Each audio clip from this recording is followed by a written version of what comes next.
Hello and welcome to the Let's Talk Spirituality podcast. This is Time for Talking, or Emeris from timefortalking.com, spiritual mentoring for your body, mind and soul. I'm your host on this show. In this podcast, you'll receive insights on all topics spirituality inspired from above for spiritual growth, awakening, remembering, soul purpose, life mission, divine inspiration, past lives and much more. Thanks for tuning in. So now let's dive in and talk spirituality.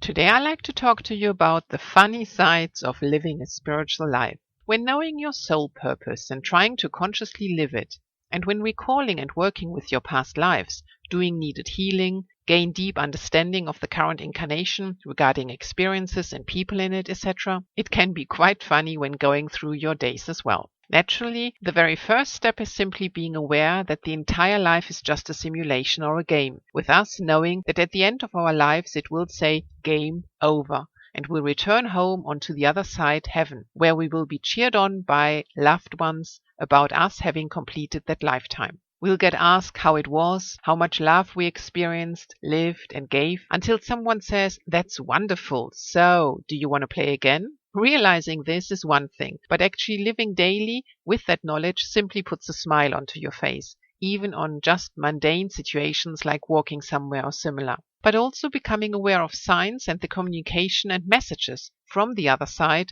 source, angels, etc., can be quite amusing. I had such an experience the other day. I was made aware of some important insights and understanding about something that had happened in my current life. With that gained knowledge, numerous aha moments were felt, and I also did some needed healing.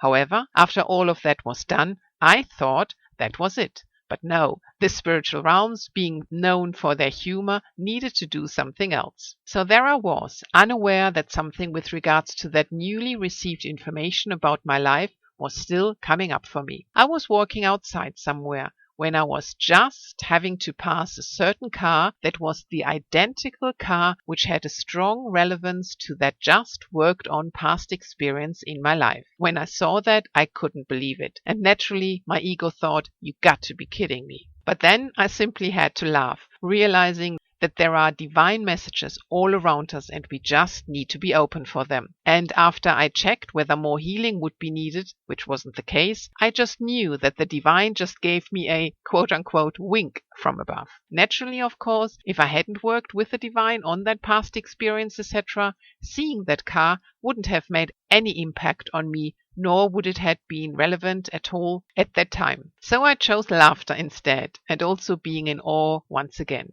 And the more you live a spiritual life, where you also work with and through your current life, past lives and other lifetimes in the multiverse, and so forth, you will become more and more aware of those amazing and also quite funny messages, signs and insights all around you. Another funny aspect is as well when realizing the way things were absolutely orchestrated to meet certain people, the ones we have soul agreements with. This gained knowledge really has to make you laugh, putting the pieces of the puzzle together and then once again being in total awe too. Like a jump-starting helping hand to dive into a more spiritual life, or your soul purpose, or your past lives, or other lifetimes in the multiverse, or something similar, I can help you. Just get in touch. That's all for now. Get inspired. Thanks for listening till the end. You can always reach me on timefortalking.com with white light from here.